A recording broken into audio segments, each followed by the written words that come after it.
It's my life. Lazy. It's my life. Hello sa inyo mga ka-garden. So today's video po ay magsusowing po tayo ng ating mga seeds. Isusowing po natin ngayon ay talong, kamatis at sili sigang. Pero bago po yon ay atin po munang palitan itong ating soil media dito po sa ating seed box. Kasi yung ating dating soil media dyan ay medyo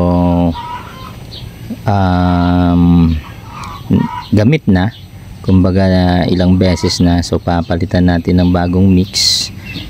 So video ourselves na lang muna tayo kasi wala tayong videographer. Kaya ang ginagawa natin ay naka stand lang po yung ating cellphone at nakatutok lang po yan sa isang parte. Ayan po yung ating nursery, yung mga bagong excuse me po. Yung bagong pre-king po na yan ay yun po ay atsal. At yan po ay booking po sa atin ng ating kaibigan na taga Cabatuan, Iloilo. Yun, so medyo puno na at atin pong isasalansan yan hanggang sa magpantay lahat bago natin lagyan ng kanaletas para sa ating binhi. Pasensya na kayo at nakalabas dyan yung aking abs, absolutely butod. Ayan, lipat natin yung video, punta tayo sa labas na portion. Yun, yung nakabundok pong yan ay atin po yung na mix na soil medium.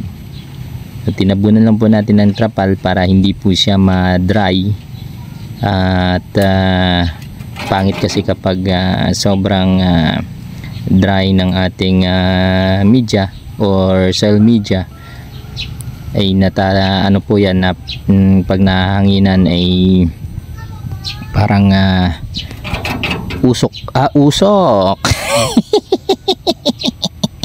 Yun, nilalagay po natin yan sa mga styro box. Dyan ho natin isasawing yung ibang seeds na sobra dun sa seed box. Malamang ay mapupunta dyan yung sili sigang. Meron pa tayong dalawang seedling tray mamaya na 105. Kasi yung gamit natin ngayon na seed box ay iisa na lang. Sinira kasi natin yung luma dahil yung luma na.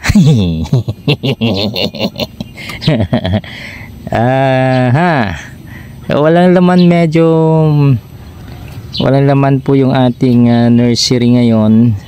Ayan, si Pogi, dahil nga po sa tag-init hindi ho tayo nag sowing ng marami kasi nga yung mga area, yung mga bulubunduking area ay wala pong source of water. So medyo napaikli lang ho yung kanilang or napakonte yung kanilang tanim ngayon. Yung mga nag-o-order po sa atin ngayon ay yung mga nasa gilid lang ho ng suba, kung tawagin dito sa amin, river kumbaga. At just river daw. So yun na po yung seedling tray na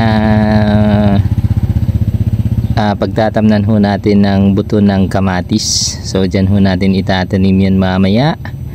Huwag ho nating, pag naglagay ho tayo ng soil media sa seedling tray, huwag ho nating ipipress, lalo na ho pag ida-direct sowing natin yung buto dyan, kasi magko-compact po yung lupa sa bawat butas po ng seedling tray. So medyo mabigat po yun para sa seeds, lalong na pag diniligan mo ay lalong magko-compact yan. Lalo na pag hindi maganda yung inyong soil media, isa yun sa mga dahilan, no, na hindi ho nag-germinate o nalalanta yung inyong buto sa seedling tray kapag direct sowing po kayo. So, dapat manipis lang po talaga yung tabon ng inyong seeds para magaan po yung kanyang pagbuhat once na mag-germinate na po siya. Muscle man. Naka voice over lang po tayo ngayon kasi nga hindi natin nasuot yung ating microphone. So last na yan na ating paglalagyan for the extra. After that ay magsusowing na ho tayo. So by the way, this is my new page, my new FB account. Wala na ho yung Benji the Guru. Yun po ay naluto na sa kangkungan. Sayang nga pero sige na lang, okay lang yun. Bye.